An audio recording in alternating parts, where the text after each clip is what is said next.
I think yep, we're recording. So like I said, I'm going to go ahead and kind of let you take things away, Kristin. Do you want me to introduce you real quick? Or? Sure. The only thing I'm noticing is that it doesn't look like I'm able to share my screen. So I want to, yeah, and this is another thing I tend to forget to do this, especially like I guess you have to do it each time. So does it allow you to share now? Yeah, I think we're good now. Perfect. Okay, excellent. So anyway, I'll go ahead and I guess everyone got a little bit of our pre-chat chat, if you will. But anyway, welcome to Career Ed Live for October the 14th, 2020. Today we have a really great guest with us, Kristin Schrader from Parker Dewey. And I've noticed in emails, I want to call it Dewey Parker for some reason. I have to keep catching myself. But we're going to be talking about two of the NACE competencies today. Especially digital communications or like teamwork and digital communications, I believe. And I'm going to go ahead and let Kristin kind of take the lead on that, especially because we think it's really important to have like people who work with students, work with others in industry, would like to get their feedback on it. So Kristin's going to have some wonderful insights. And of course, Ashley and Tanner chime in at any time. That's my plan is kind of chime in too. I think we're in for a really good discussion. And kind of like I mentioned too, this is going to be recorded. This is going to be on our YouTube channel. So students for the foreseeable future will be able to access this. So anyway, Kristin, again, I just want to thank you so much for joining us today. I just want to go ahead and turn things over to you. Great. Well, I really appreciate this opportunity to talk with all of you and to share a bit about what we do. And since you mentioned it, Denny, I'll go ahead and talk a bit about why the name Parker and Dewey. And this actually originates from two of the major founders of this whole idea of experiential education. So you've got Francis Parker, John Dewey. They're the two leaders when it comes to those who said, you know what, school is great, learning in a classroom is great, but couple that with getting some hands-on real-world experience, and you really have a much more powerful way that what you're learning in the classroom can sink in, and it just really translates very, very well to the job search, the real world, the rest of your professional journey. And so that's the reason why our founder chose the names Parker and Dewey to name our company. And that's really what we're here and just really passionate about, is just to try to help bridge the gap between college to career, but doing so via a relatively new concept, this idea of a micro-internship. And so certainly can share with you a little bit about what we do. Really appreciate this opportunity. I'm going to go ahead and see if I can share my screen here. I'm a little new to Microsoft Teams, so I will confess ignorance here for just a moment as I get everything set up here. Can you see it okay, Denny? Yes. Okay. Should be a PowerPoint presentation that's going live right now. Yep, looks good. Okay, fantastic. So really love to make this informal though. So as questions arise, if folks have specific talking points, definitely feel free to jump in. But what is a micro-internship? How do we define it? 'Cause there's other definitions that are floating out there, but the big words to remember are those that are in bold right on the slide: short-term, paid, and professional. And so short-term meaning they're generally 10 to 40 hours in duration, and they're projects, things that you would do on an internship or in a first job or so after you graduate from college.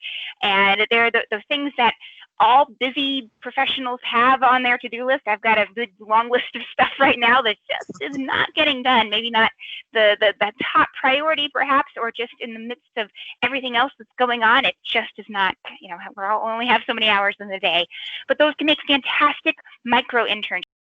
Can get experience to just decide, hey, do I really like this? Is this a company, a type of work, a project that is interesting to me? Or do I maybe want to take my career in a different direction because this isn't quite what I thought it was going to be? So from a career exploration standpoint, it's really been a very good way for students to just help to narrow down what it is that they're really passionate about.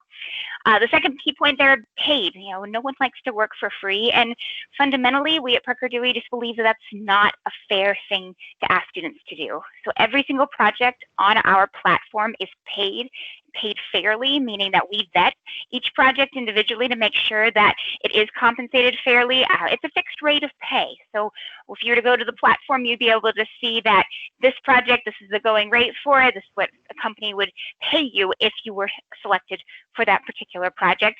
And which leads me then to professional, in that these are all projects that are designed to be career enhancing for you. This isn't going to be something like, go babysit my kids, go build that piece of IKEA furniture. There's other places to go to gain that kind of experience, but frankly, those aren't the kinds of experiences that we tend to get super excited about showcasing on our resumes. Micro-internships are designed to be those professional experiences that would result in a bullet point or 2 or 3 or whatever to be added to your resume, your LinkedIn profile. And these are opportunities that exist in all different areas of an organization, all different industries, all year long. There tend to be things that are posted, filled very, very quickly, and we'll talk more about that in a bit, and that are something that somebody needs to have done like yesterday sometimes, and so they really turn and go very, very quickly. One other key factor, and that really ties into, Denny, what you introduced here, is this idea of digital, in that ever since we started about 5 years ago, we have seen that most companies post these opportunities as remote. We had over 90% of these projects were conducted remotely even before COVID-19. Now here we are where everybody's working remotely, and I'm in my guest room right now in California, and it doesn't matter. You all are probably in West Virginia or elsewhere, and again, it doesn't matter. And so companies want to interact with the best and brightest students, no matter where you're located, where you happen to be living, studying, or what have you. And so these remote opportunities allow them to really connect and engage with these students all across the country. So, Denny, I'm sure, and other members of the team, if there's questions about the definition here, and certainly we've got a lot of different articles that have been featured on this. You can kind of see their logos at the bottom. But, again, just happy to make this more conversational. So. And actually, I have something it just kind of struck me when you pointed this out. And by the way, I misspoke earlier. We're doing critical thinking and digital technology today. I think I misspoke, so my apologies on that. I really like what you said about how, regardless of location, and employers have access to the best and brightest student talent. So in your opinion, do you feel that raises the competitiveness level as far as what students, because I feel like on one hand it opens students up to more possibilities, but on the other hand, if for instance I'm a student here at Marshall and maybe I'm just not competing against students in this part of the country, if I'm competing nationwide or beyond, I feel like the applicant pool has just gotten a lot more competitive as well. What is your feedback on that? Yeah, I know it absolutely has. And the way I like to describe our platform is we're a bit of a microcosm to the larger job market. And so what you're seeing going on with the competitiveness of internship jobs just in general, and the fact that if you want to get hired, you probably shouldn't apply to just one or to just a company that you've heard of, but you probably should really broaden your perspective a little bit, go to all the different events, career fairs, etc., that allow you to see the full scope of what all is out there, and then recognize that companies aren't all able to go to all career fairs, and so there's also small organizations that may have some fantastic opportunities. There might be organizations that are outside of your perspective, maybe government, or maybe in a local startup, or maybe it is an international firm that is doing some really, really cool stuff that is not a consumer product, so that you may never have even heard of what they do. And so there's a lot going on, and just recognizing that maybe you're studying accounting, and so you immediately think of the big 4 accounting firms, but we need accountants in every type of organization. And so just really recognizing what are extremely passionate about, what are you interested in, and then what are some of the causes that you want to wake up every day and get really excited to help make a little bit of a difference in that area, and then try to figure out, okay, well, what are some organizations that are also doing some interesting things in that space that I might be able to. And that really ties into that second NACE competency that you mentioned around critical thinking, is to really comes down to knowing yourself. And some of you might be thinking, okay, that's great, but I really don't know what I'm good at or what I'm passionate about or what have you. And that's where I really love this, again, this micro-internship concept, because it helps you to craft that story, to craft that narrative. Because I was 18, 19 years old in college, and I didn't know what I wanted to do. I think I switched my major 3 times before I even started going to college, and trying to just make it so that I wasn't pinned down to just one thing. And as my journey went through college, I definitely added and changed and refocused and so on. And that's really what life is all about. It is a journey. And now, since graduating and doing a lot of other things, my husband's in the military. And so that, because of all the relocations involved with that lifestyle, means that every couple of years I'm having to constantly redefine my direction. And so, if you don't have it all figured out, that's okay. Gone are the days where you're probably going to start with one company and be there for 40 years. My dad did that, 38 years with General Electric. That's great. But that doesn't happen as much anymore. And so just really starting to constantly think, okay, where do I want to fit in? And really embracing that idea that, yep, my journey might be this, and then it might be this for a bit, and then it might be doing something else. That's okay. And micro-internships can help to sort out some of that while you're still a student, or even if you've just graduated and you're still launching and trying to figure everything out. Oh, that's wonderful. Yeah, I love hearing your perspective on that, and also talking about not only like the digital side of things. I mean, when we get down to the NACE competencies, of course, for anyone who's not familiar, the NACE 8 competencies, these are the areas that the 8 areas that NACE, which is National Association of Colleges and Employers, they're not just sitting in a room coming up with this stuff. They actually poll employers, particularly employers who hire a lot of recent graduates, and they say, hey, basically, hey, what do you want out of your recent graduates? And those 8 competencies, those are the things that employers most seek in those recent graduates. And like I said, today we're focusing on digital technology and critical thinking. And now I know digital technology, it was definitely pre-pandemic. We really wanted to see that in students too. But let me ask you this, do you think that like the need for those skills has changed, adapted, or maybe how has it changed, or how has it adapted, or do you think maybe feedback on that? Yeah, I think critical thinking is always one of those intangible skills that are really, really difficult for an employer to evaluate. They try to assess that in an interview. In a previous life, I did college recruiting as well for a Fortune 500 company. And I sit in these interviews. You have 13 interviews in a day, if you're looking at it from the recruiter's perspective. And quite frankly, after a little while, you all kind of look the same. And so it's really hard to differentiate yourself. And then you throw in a global pandemic, where so many students last summer lost out on experiences. Not anybody's fault. It's just a really crummy situation that we're all in right now.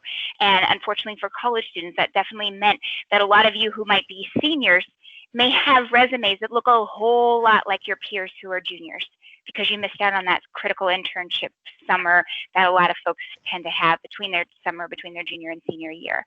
So where does that leave you? Again, trying to find some experiences where, again, this might be a solution. Yes, it's more competitive, though, and that is something that's really, really critical to recognize, is that this pandemic, this lost summer, affected students across the country. And there's tons and tons of really highly qualified, highly motivated students that are hungry for experiences. And so we have students who literally get onto the platform, and our platform where these micro-internships are, every single day. And in fact, about a week or so ago, we were doing a demo for, again, a major company, and showing them how the platform worked, going through how to post a project, and we literally got an application for the project within seconds of it going live. Wow. That's how hungry students are. Yeah, and so those of you who are really excited about getting experience, you really have to just get into that habit of not apply to one position and then say, okay, I'm really qualified, this will be great. No, you have to keep persisting and really look for lots of different opportunities. And that goes for micro-internships, it goes for volunteering, it goes for certainly the job search for an internship or a full-time role, really with everything, just so you can help yourself stand out and really show that employer that you are wanting to be there and want to be part of their organization. That's wonderful. I love that. Yeah, very good words of advice on that. And I think too, when we talk about digital technology, I think it also just kind of reinforces the point that that students have to stay up to speed on that. It's funny because I still run into students sometimes, and they mention maybe they're not comfortable with Zoom or with Teams, and they're a lot younger than me. And I know this year, starting off, I was like, what the heck is all this stuff? And it's not really like, we had a choice. We were it's very much a sink or swim, thrown in the frying pan type situation, and you just have to learn it.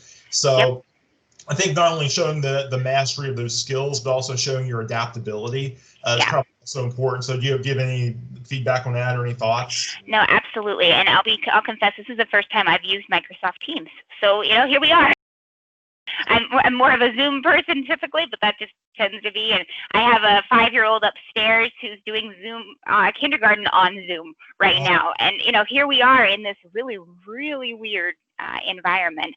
And so it's kind of a sink or swim mentality where you can sit around and just put your head in the sand essentially and not pay attention to all of this massive amount of change and teleworking and just this weird environment that we're all in. And you can ignore all of it, and that's fine, but that's not going to be sustainable. It's not going to help you be successful. It's not going to do anything for you long term. The fact that folks are working from home that are getting more and more comfortable with these technologies.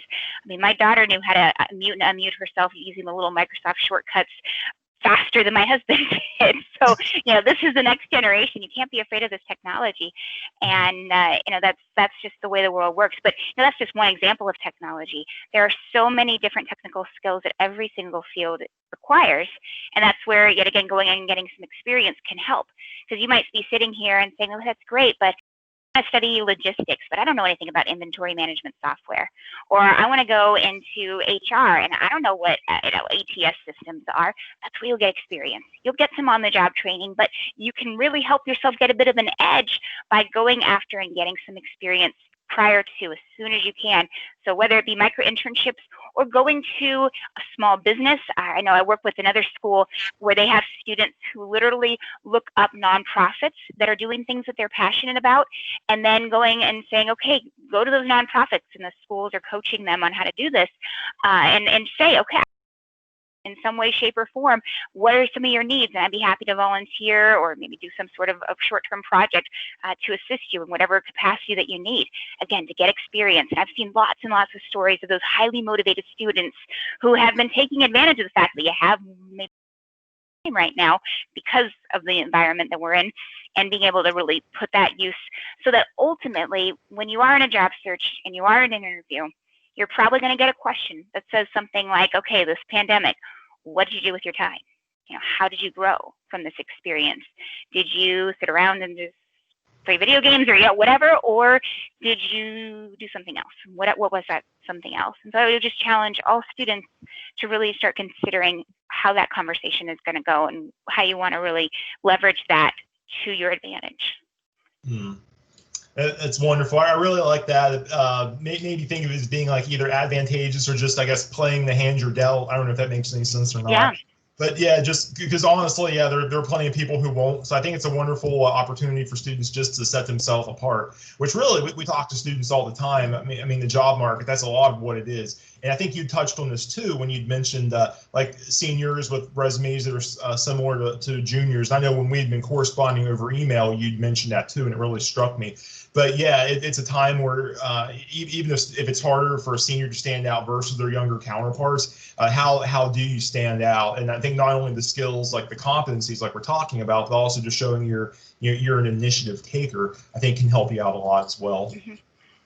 Yeah, and I think in this environment, really thinking critically, and again, critical thinking, but thinking a little bit about, okay, what can you do? And then how can you prove it?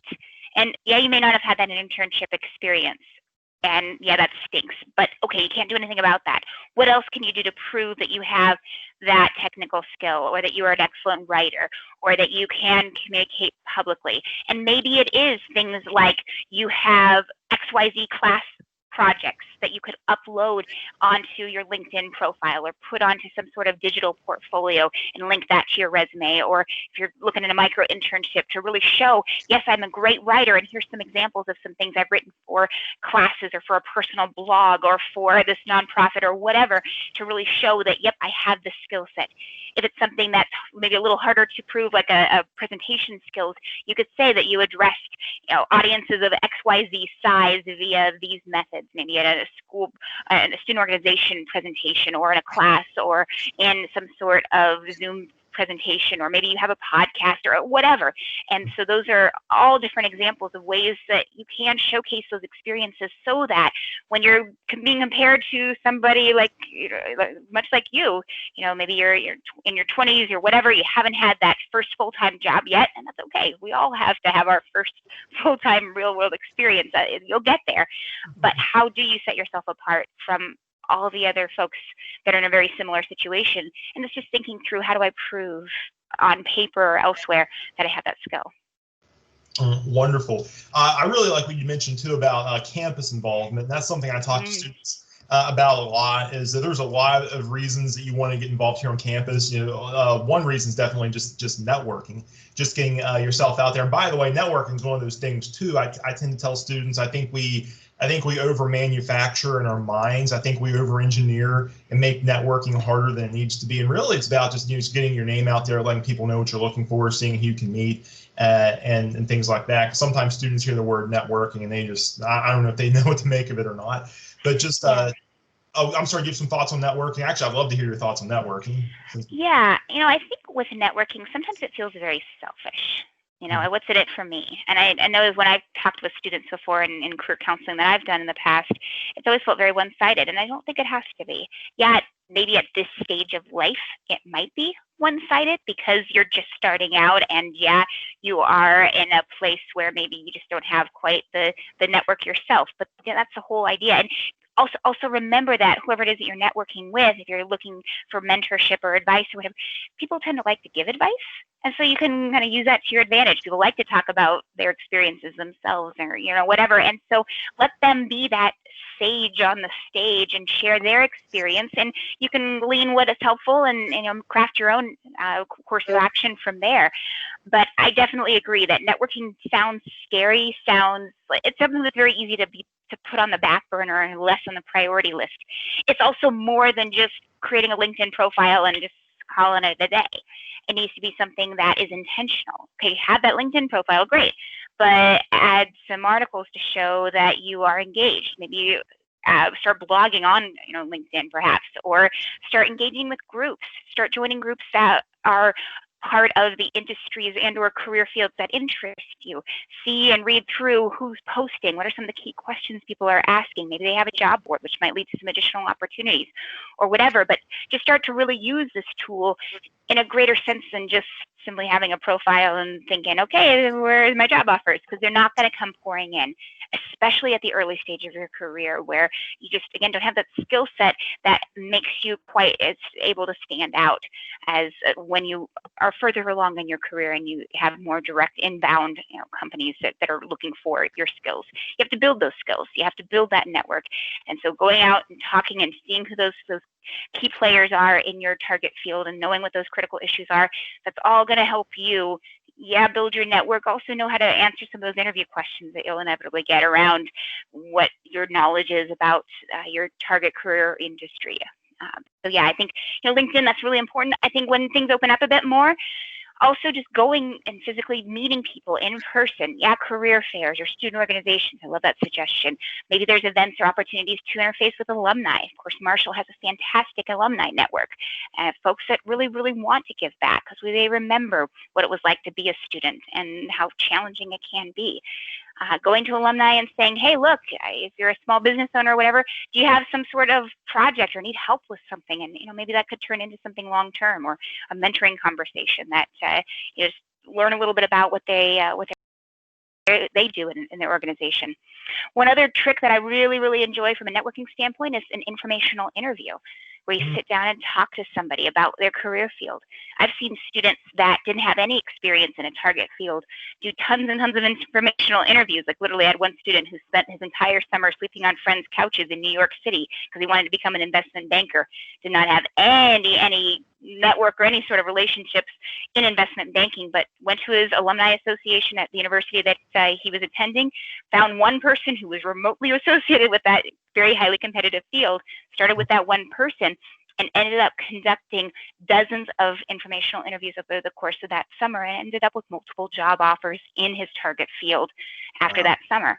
So it really is very powerful, just showing that extra initiative, taking that extra step. I think that's the big takeaway here, is really just thinking through and critical thinking it again, but really trying to figure out, okay, what more can you do that could allow you to meet more people, to help you stand out, to help you learn a little bit more about yourself so that you can ultimately make that smart decision that's best for you about what you want to do after you graduate.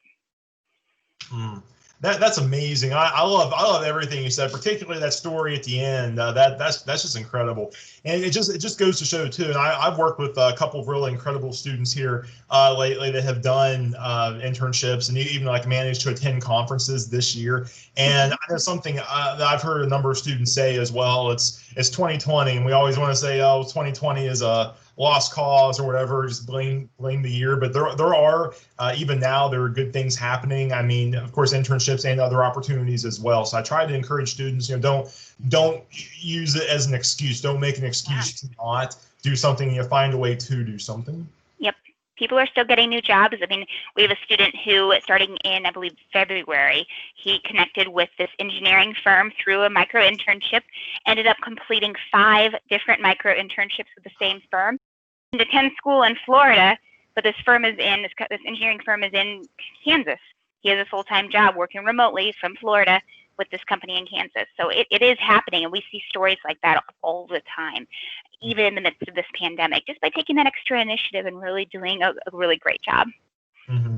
That's incredible too, and that's why I just love telling these stories, because it's, even though we say the opportunities are happening and you go out there and make a name for yourself, I mean, it can be under the best of circumstances. Like I said, even last year, previous years, non-pandemic, that can still be hard to do. So I think it's still encouraging for students to hear about that, to hear good things are happening, and hopefully maybe get them to think about.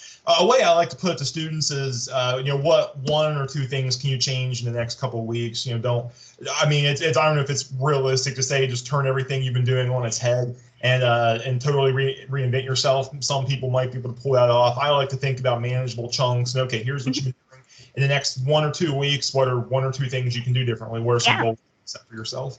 Absolutely. I love that idea. And it might be something as simple as, I am going to spend an hour that I watch TV or whatever, but instead I am going to focus on my professional development. I'm going to go on to LinkedIn Learning or lynda.com or Coursera or whatever, and I'm going to really learn this new skill, Excel or data analytics or something that is really interesting in social media or whatever, and that's something that you can then tack on as an experience to be able to explain to an employer, yeah, this is what I did with my time. Or maybe it's something as simple as, I'm taking a really hard class right now and I'm not doing well. So maybe that extra hour or 2 or 3 or whatever needs to be, I'm going to spend 30 minutes a day extra studying for this class so that I can raise my grade from a C to a, whatever I can get it to. 30 minutes a day, that's 1 episode of whatever, but that's 3.5 hours that's concerted focused time that really can help you perhaps make a major impact on your GPA, because that's something that's really important to realize, is that companies, especially those big name companies, they use these job search platforms that your career services teams have. They use GPA as a major cutoff. And in fact, just a couple weeks ago, and I was speaking to a company that actually said they've had so many applicants that they've had to keep on raising their GPA requirement just to kind of whittle down the talent a little bit more, because there's just too many students that have great GPAs that are, again, not, they can't get through all of the applicants. And so GPA, you got to have a good, strong, GPA in that area. And if you don't, then thinking, okay, well, how am I going to showcase myself? And that's where, again, what's worked well for a lot of students on our platform is the fact that, yes, you can include your GPA, but from the company's side, GPA is not one of the filters that companies have to narrow things down, to narrow out or to weed out applicants. And that's a strategic decision that we've made, because there's research to show that GPA doesn't always indicate that that person's going to do a fantastic job on the job. It's just an easy way for companies to narrow down fields of applicants. And so it really has helped to create a more level playing field, because there might be a zillion reasons why your GPA may not indicate that you are going to be a great employee. And it's probably stuff that's rather superficial. Maybe you're already working full time and you just don't have time to dedicate to your classes as much as you would like. Maybe you're a student athlete and in between training for your sport and school, there are not a lot of extra hours in the day. I had my college roommate was a track and field athlete, and I didn't see her very much. When you're running 6 hours a day, there's just not a whole lot of time left. Or maybe it is that you are a student that has a bunch of extracurricular activities or your leadership roles and so on that took up a lot of time and are creating some great professional development opportunities for you, but that, again, maybe your grades have suffered in a class or two, or maybe you're in a really challenging major, or whatever the reasons are. You know, this, again, where another way that you can help yourself by just having some extra bullet points that show that what else you can do. That's wonderful. Yeah, I like that. I like that a lot. I mean, I've always said in presentations too, I've told students, and I'd love to hear your thoughts on this. I mean, even if you view it differently than me, and I've done some hiring prior to when I got to Marshall, and almost always I'd rather have someone with like a 3.0, the low threes, yeah, decent GPA. I tell students this isn't an excuse to try to get like a 2.2 and say that's fine, but I'd rather have something in like the low threes and a student who's been involved on campus, done internship. I'd rather have someone with a little bit lower GPA who's done those opportunities, not like a 4.0 who's done absolutely nothing. Because I think, kind of like you'd mentioned in that research, just because someone's good at school doesn't mean they're going to necessarily excel in the workplace, because school is school and work is work. And some things like work ethic, I think some things overlap, but school is not necessarily work. So I don't know if you feel about that the way I do, or if you have a different point of view. Or Yeah, I know. I agree completely. I think there's also some grade inflation that's going on, so that there's a lot of folks that have really, really strong GPAs for a variety of reasons. And that's neither here nor there. It's something that we can certainly solve in our conversation here. But I think it's important for students to realize that, yes, GPA is a marker that employers really do care about, especially those big name companies that if you were to go to a career fair, that their line is out the door because students want to talk with them. I would challenge you when you go to events with companies to think through, okay, well, what are some other companies that may have some really, really interesting things going on that you maybe have never heard of, but they just happen to have a great training and development program in something that's really interesting and exciting to you. So, you know, even if I remember there was a company that sold paint, and they were just super, tons and tons of interesting things that they do in their sales department. And so who would thought a paint company would be really great in sales? Or another was a car rental firm that, you know, again, we have to kind of start at the bottom there. You're cleaning cars maybe originally or whatever. But they have a fantastic management training program that, again, a lot of students, once you hear about it, it's like, wow. And I actually had a coworker in my first job after college who had a family member who went through that program and is now in a very senior level position, that when she got through the grunt work, they really were able to move up very, very quickly. And so there's, you know, some really great opportunities like that that you just don't really realize or recognize. You know, those consumer products firms that are handing out the free samples of whatever. And I worked for Nestle, so yeah, I had long lines. People wanted to get chocolate if nothing else, even to talk about jobs. And so totally understand how that works from both perspectives. But I do think that you know, there's a lot of really, really great companies doing some really, really interesting things. You just have to start talking with them. And in this virtual environment, it's really hard to know, okay, well, what interesting things are they doing? I just read an email from a colleague that talked about how there was a career services professional who went to multiple companies' virtual info sessions, and you pretty much heard the exact same information. They really did not sound any different at all. Even though they were very different companies, you pretty much could just replace the company's name from one to the other, and that was it. And so in this virtual environment, it's really, really hard from a company standpoint for them to stand out when talking with college students. And so they're looking for ways to authentically interact with students. And you know, again, not to go back to where we have this boring slide that's really still up here, but this is just another way for you to connect with some companies in some interesting ways and actually do some real work, and to you know, allow really see what you're good at, and you to see what it is that you know, that you're able to accomplish for them. Now, let me switch the slide here so that we can see something else. But yeah, just give you some examples of some of these different projects that we see, and this is certainly not a comprehensive list, but there's things in sales, HR, marketing, finance, and we like to choose these 4 categories, not to say that only business students are able to be successful with these projects, but rather it really doesn't matter. If you are studying English, psychology, history, if you're studying the sciences or what, there are so many different ways that you can apply that education into areas like content creation, write a blog article or something on any sort of subjects that it is that company does, whatever industry they're in. If you are in lead generation, a lot of that is going to be attention to detail and research. If you are studying things in IT, there's lots of different IT related projects or graphic design or things like that. So there's, again, lots of ways that this can fit in, and that companies are really excited to hear your perspective. And you can create a profile and start to see these opportunities right away once you add some of these different experiences. So again, I want to mix up the slides just a little bit so that keep it interesting for those of you who are watching all of this. But Denny, I'm sure you have other questions though too. Let's see here. First off, I really loved your graphics on here. I think your presentation looks wonderful. I really like the previous slide, like the ideas. I loved your discussion about don't be limited necessarily by what you necessarily think your major can do. Because I'll give another example. It kind of plays into what you were just talking about too, with maybe seeing what companies are out there. I met a student this morning who's a marketing major, and like our department here tomorrow, we're doing one of our virtual job fairs and it's healthcare based. It's like aimed at like health professions. I told him, I said, do you think healthcare facilities, do you think they need marketing people? I mean, they certainly do. And don't limit yourself on things like that. But also, like, we did a little bit of a job search, and there was a part-time opportunity that came up, and I try to make sure students understand too. And I try not to. I feel like I'm the destroyer of dreams sometimes when I say this, but oftentimes in school, you're not going to leave school and go into whatever your dream job is. Oftentimes you have to kind of start small and just prove yourself your way up.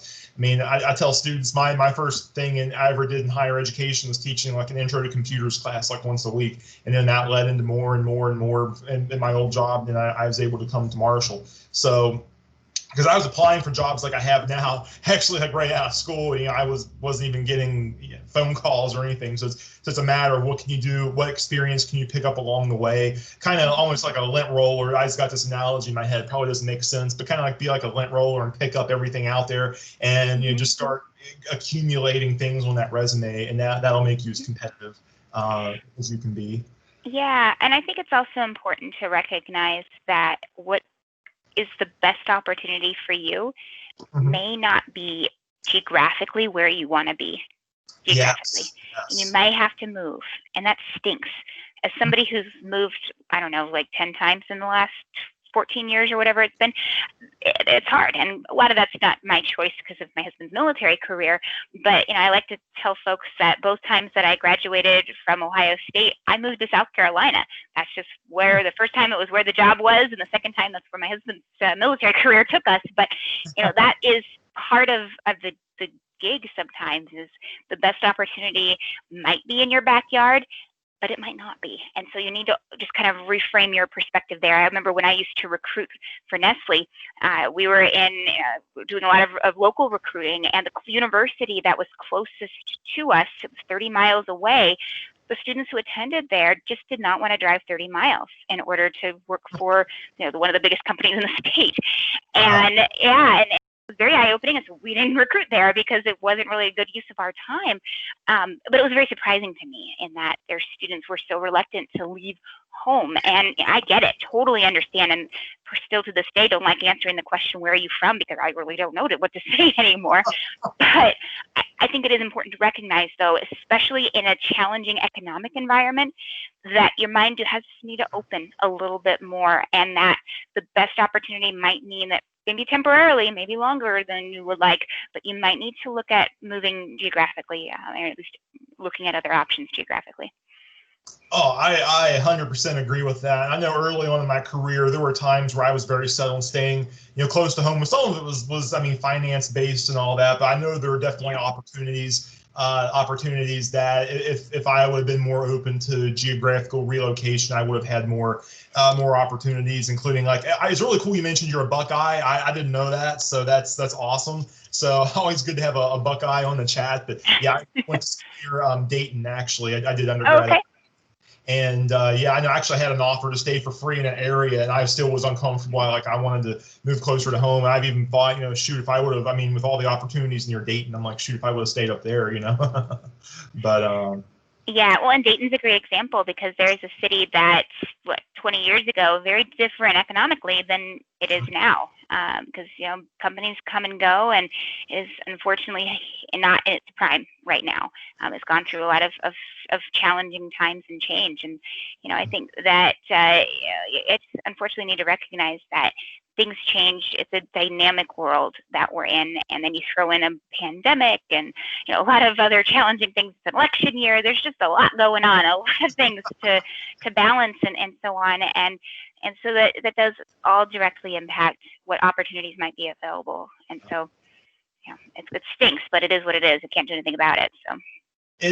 Yeah, I think you're right. I think a lot of it's just even like participating in chats like we're having now for students, just looking at these resources, listening to these chats, and circumstances, they are what they are. But I just tell people, stay informed, stay ahead of the stuff, and then just adapt adapt the best that you can. That's really about all you can do, I think. I mean, it could be proactive or reactive. Yeah, absolutely. So, yeah, awesome. So do you have any more information on Parker Dewey or any other thoughts? Sure. Yeah, I'll just share a few best practices. So, when you're creating your profile, one thing I know when I looked at Marshall's engagement, he's got a lot of students that are creating profiles, but maybe not doing as much as they could for their profiles. So I want to highlight just these three screenshots. There's a section for you to name what experiences you have. So extracurriculars, part-time jobs, volunteering, student athletics, all that kind of stuff you can put into your experience section. Your education, of course, list where you're studying, what your major is, and all that. There's also a section, though, towards the end, as you can see, where you can upload your resume and then other supporting documents. And I would really, really recommend for those of you who have some work samples that can show you doing whatever it is that you want to do. Like if you're planning on applying for projects that would require writing, you should have a couple of writing samples in the documents section uploaded so that companies can see for themselves you are a decent writer. Because then when you're looking at projects, you're applying for those, if you look at that right side screenshot, this is the application process, answering one or more short answer questions, but it also is the interview for most of these projects, in that these companies are so stretched. These projects are for immediate needs and they're short term, so they don't really usually take the time to interview a student when they are deciding who to pick. The way that they pick the student is through your responses to those application questions. Oh, okay. And so, yeah, and I've seen 4.0 students who, in answer to the question, why do you think you'd be a good fit for this project, who have said things like, I am majoring in something that's similar and that's why. 4.0 student. Or another student who attended an Ivy League school that said, I go to XYZ, Ivy League school, and I have a lot of free time. Obviously that's not going to cut it. Doesn't matter where you go to school. Doesn't matter what your GPA is. You have to put some thought into these responses, because if you look at it again from the company's perspective, this is what they're seeing. They're seeing all the students who applied to whatever the project is, and they're seeing your responses to those short answer questions front and center. And so, yeah, it's great to have other stuff in your profile, but you really have to make sure that your short answer questions are customized to that project. We see a lot of students who copy and paste the exact same responses to all sorts of different projects. Again, not a good use of time. That's going to be just wasting your time if you do that. And so, just looking at these two examples here, if you look at the right side, truthfully, I'm great with numbers. I compare things all the time, so I'm not going to have any trouble with this. Do you have any experience? No, sadly, I don't have any, but I have experience working with money. Well, my 5-year-old does too. It's just cut it. So you really, really need to make sure that you're putting some thought into what you're saying here. Yeah, absolutely. And I'm happy you said that too, because I think us as a career education department, that's good information for us to have. And as far as like how much information do I put on the application part? I mean, since I've been at Marshall, I've worked on a number of research committees as well, and hiring and things like that. For me, it's always amazing too, because some employees fill out, they do the bare minimum, and some people tell you everything in the world you want to know and more. So I think it's really good practice run. I mean, I think it's good to get into Parker Dewey as well. I think it's a really good practice run for applying for jobs one day as well. Because I tell people and I was told this too, and I think it's true, the first set of instructions an employer sees you complete is that application. So if you're already not following directions, why do they think things are going to get any better? There's no reason to think that. Yeah, and it's too competitive now to not take those sorts of things seriously. So, and then looking at some of the details about the project itself. So looking at the start date, the number of hours, location, etc., and making sure that I'm available to do, and that it's worth my time financially, and that, it's not an on-site project. Like if it's on-site, are you actually physically located in that area? Are you going to be traveling there? Little details like that, they're really, really important. And then I also highlight the skills section, because in this particular example, they've got a bunch of things that they are looking for. And so if you have experience with social media platforms or Google Analytics or Adobe Illustrator or whatever, that needs to be on your profile as well in the skills section, so that when the company is comparing you with the rest of the competition, they can really see that you're a really good fit and match for this particular opportunity. And if you're not experienced in those areas, then maybe start thinking through, where can I acquire some of this experience? Or don't list it as a skill if you don't have a clue what Google Analytics are. So you got to make sure you're very honest through all of this as well, recognizing that these are desired skills and that not everybody is going to have experience in all of these things. But you might see that, this project looks super cool. I'm excited about it. I've never heard of Adobe Illustrator. Maybe you need to do a little research on what that is, and you can teach yourself or get some exposure to somehow. Excellent. It's funny, I'm sitting here, I'm kind of watching your presentation, and I'm like, daggone, I kind of wish I could do some of these. I was like, just develop my skills just for fun, little vacation money. I was like, daggone, I'd do these if I could. So. Yeah, no, it's really, and a question that we get all the time, if anyone's already graduated or maybe they're a first-year student, freshman, and we see students at all stages of their academic journey, as well as those who are graduated and who are still looking for ways they can launch their career and ways to get experience and so on. You're all welcome to go ahead and apply for these opportunities. Now, once you have some experience, it's probably not really worth your time, perhaps, to complete some of these. So, those who have a year or more in their field, again, you probably have been there, done that for a lot of these, types of projects. And so that's kind of how competition-wise, that issue takes care of itself. Oh yeah, not always be leery of taking an opportunity that could go to a student too. I mean, if anything, I'm like, man, where was this when I was a number of years ago? It's like, daggone, I wish I could have had this. This is wonderful. And that's one reason why I'm so passionate about what we do. Is I think it really is a great fit for all students. Everybody needs to figure out what it is that they're interested in and good at and passionate about. And from a company standpoint, they're having to make decisions based on very few data points on something that costs them thousands of dollars. Is that picking who to hire, and retention rates are really lousy from a company standpoint.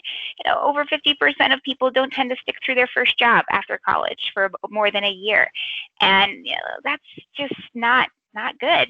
Obviously, waste of money.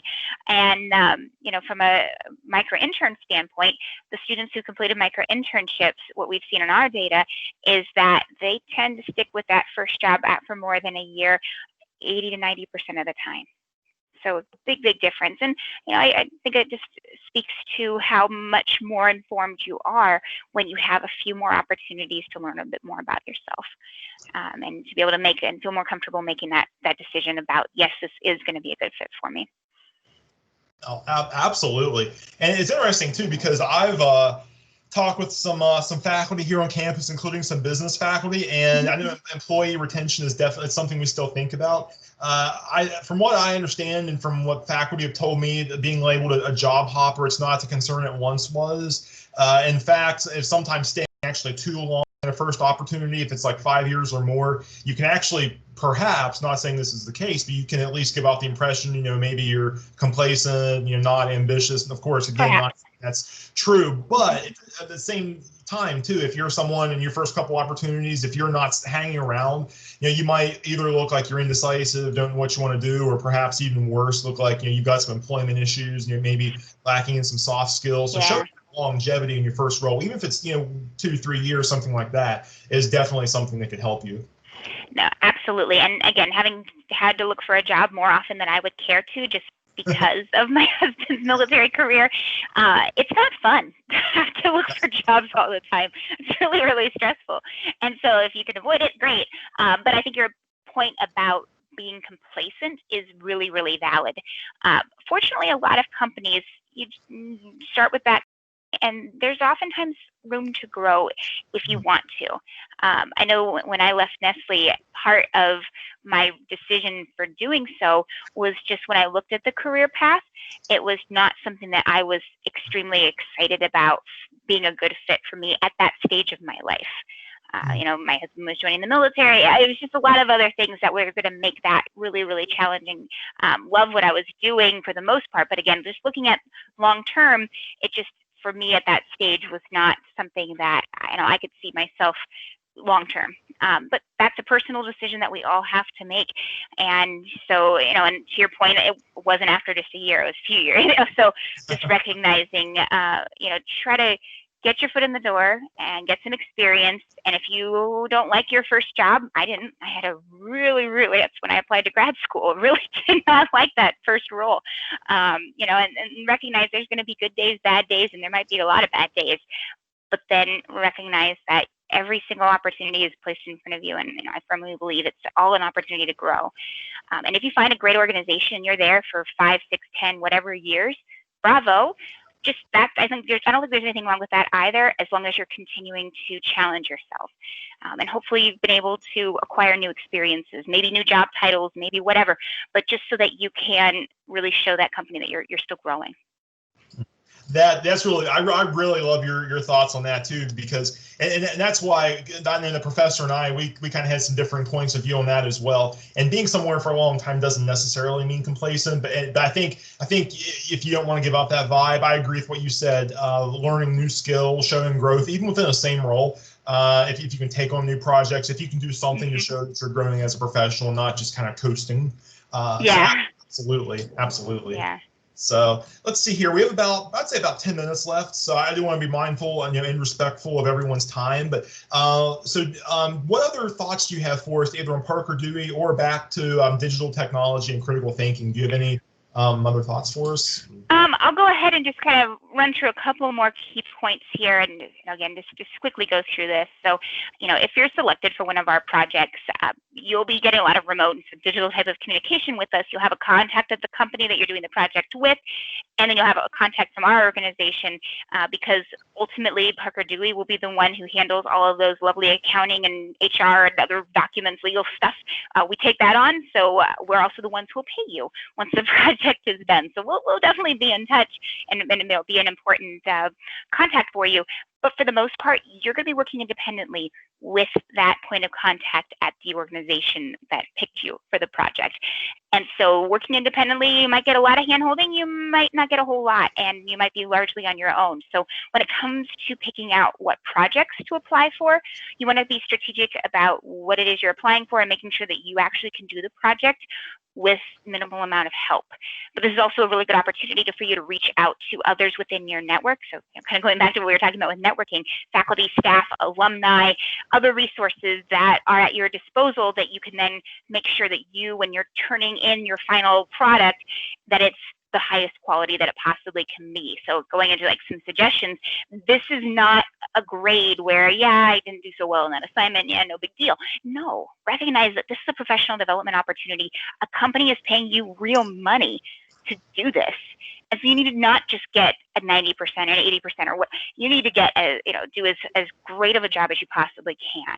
So if you come up with any sort of hiccups, the project's not going well, or you had something come up unexpectedly, you need to reach out, ask for help, concentrate on what it is they're asking you to do, understand why they're asking you to do it, so that when you ultimately are turning in this deliverable, you understand that it's in the format that they need. It's edited appropriately. It is certainly on time. I also recommend have some sort of midpoint check-in. If the project is due in 2 weeks, okay, after a week, make sure you check in with them. Give them a rough draft of what it is that you've done thus far, so that you can make sure that the project is on track, that you're meeting their expectations, that nothing is amiss. They may not initiate that. You need to do that for them, though, because ultimately it's going to be you who is turning this in, and your reputation on the line.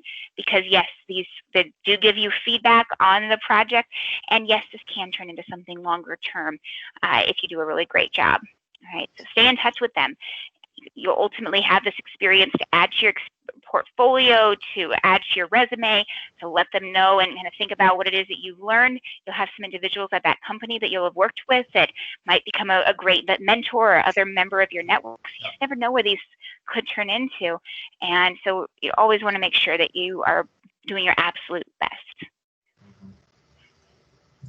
This is wonderful. I really love what you just talked about too, is that if you do it right, if you don't have just that C's get degrees mindset applied to the workplace here, if you make the most out of the opportunity about how those connections you make really can, I'm not sure if I want to say friends for life, but they can, at the very least, that they can be like you said, a mentor, a colleague, someone in your network, maybe a good reference for you one day. And I mean, having this kind of interaction with professionals in the field is incredible, and it's important, I think, to take advantage of these opportunities. Don't squander them, don't waste them, and just make the most of it. Yeah, I mean, the way I always look at it when it comes to quality of work is there's absolutely no downside to doing a great job, but there are so many bad things about not doing a good job. Like you think about how fragile one's reputation can be at this stage of your career, when there's so few data points that they have of, they have your GPA, maybe you've done a job or two, but again, you're still just developing in your career. And so you really need to be surpassing expectations at every opportunity at this stage, because it's only going to help you. If you're not, then you're really selling yourself short and leaving an opportunity on the table. Yeah. I like that word surpassing too, because a lot of people are probably going to meet expectations, but if you can surpass and stand out in a good way, I mean, that's what it's all about. Yeah, exactly. Exactly. So, and just in general, lots of companies, lots of schools all across the country are doing this, Marshall, of course, being one of them.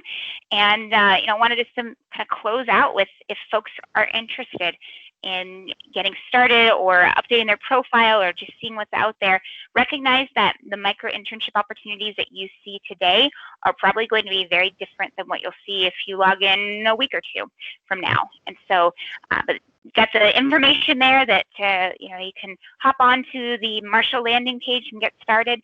Update your profile if you've already created an account, and just keep persisting and just keep giving yourself this chance to really help yourself stand out. Wonderful. I love it. Thank you so much for joining us today.